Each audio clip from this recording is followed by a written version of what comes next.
Yo, yo, yo, yo, yo. What's good with it? It's the homie Mac reporting live from the Dogon. Yeah, real quick. Like, share, comment, subscribe. Thumbs up. Give me the likes. I need the algorithm to feel me, man. Subscribe, like, share, comment. Tap in to the YouTube channel 82 Kings. But yeah, I've been on the subject of different albums uh, from the east to the west, and which albums to me stood out and were the best from those regions. For various reasons, I now will make a stop down south. I relocated to Georgia in 2000. So I want to say like my freshman year of high school. I relocated to Georgia in 2000, Detroit originally.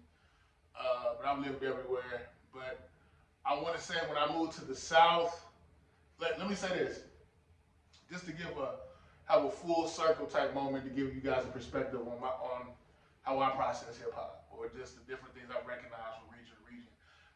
The thing that I've always appreciated about the East Coast was the lyricism, how intricate it was, from Rakim to Nas, to G-Rap to Jay-Z, Black Thought. Yeah, I always liked how engaging the lyricism was. I know that some people it was just rapidy rap, but no, I like lyrical hip hop. I don't care what nobody says. I think words are the cornerstone of hip hop. Being able to be a wordsmith, to be able to craft your words, I think that's dope. The main thing I think I liked about the West Coast was the energy, specifically the production. I like the G-Funk era. But when I moved, but when I moved to the South, the thing that stood out, like I saw a lot of parallels between Southern hip hop and Midwest. I thought Midwest was a little bit more lyrical, but I think the thing that really stood out to me about the South was the flow, the Southern drawl, the way they said things, the pattern, the flow again, the flow, how the delivery. That's what I always thought was the dopest thing about the South. And that's not to say that they didn't have. That's not to say that they have not had or never had lyricists in the South. We know that that is not true at all. I also want to say I do not agree with the notion that the South killed hip hop. I'll make a whole nother episode about that. But for this session of Back Minutes, my argument is for why. No need for a drum roll. You already see the YouTube title. But my argument is why AT Aliens by Outkast is the best hip hop album out the South of all time. See, AT Aliens.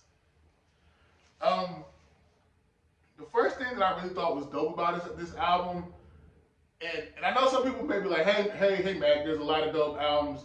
You had No Limit, you had 8 Ball and MJG coming out hard. You had UGK from what was it? I can't remember where they're sitting in front of the Cadillac. That was I think what was it?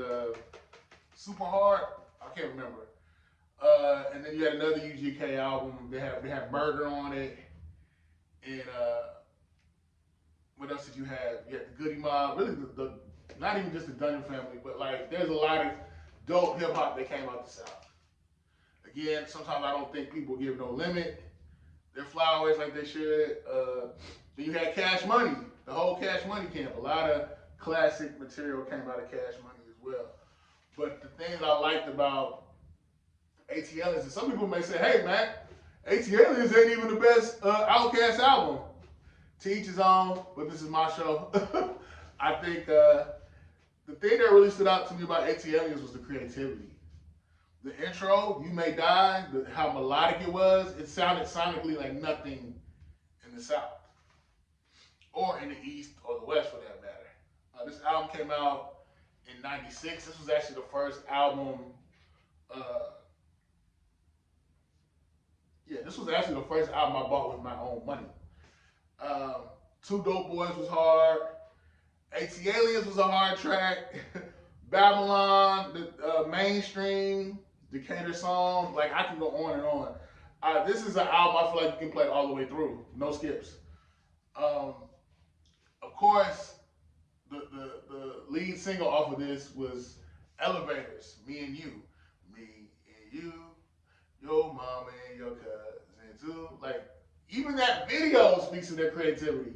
It had like a comic book vibe to it. As a matter of fact, it was storytelling in the video. It was there was a little Asian boy that was reading the comic. That's how it started off. So yeah, I think the thing that I liked about this album was it pushed the envelope. Like, I know some people started to say, man, Andre's a weirdo. He's over here wearing turbans and now they aliens and space creatures. And like, no, even some of the samples, like Extraterrestrial, I don't know what sample they used on it, but the vocal sample, it was very unconventional. The style of beats that I felt like Organized Noise Productions used on this album were very atypical. Like, it sounded like nothing else. You know, it had a soulful Southern vibe to it, but it also was futuristic, artistic, kind of. It had a, how do I say it? It had very much of a eccentric vibe to it. Like, I felt like there were no stones unturned. I felt like they experimented with this successfully. Trying to think, my favorite song on here probably is Mainstream, actually. Do do do, the guitar, the chords, everything. And even some of the lyrics on here. The lyricism was on point. The production was on point. And another thing that I liked about this album is it had a lot of substance. You know, from Jazzy Belle to again, Mainstream to what else? Over the Woods, like Decatur song. Like, there was good storytelling. The production was on point. The production was like nothing sonically I had ever heard before. I just don't see any flaws in this album. You know, there are a lot of other albums that are classic, but they may have one or two skips. But this album, you can play this through and through. Like, this is a skipless album. Wailing was hard. Shout out to my homie B. Rashad. He said Wailing was the only whack track on this album. But anyway, I actually had a debate about which was better, Atliens or Aquemini. I'll put a link to that debate in the comment section. But yeah, I don't see how anyone can find any fault in this album. I mean, just from the album cover itself. I mean, it's a comic book. The bars were on point. I felt like Big Boy really, I don't feel like he gets his just due in general, because Big Boy is really a spitter, but it's just, you know, I think the fact that he's beside Andre is one of those guys.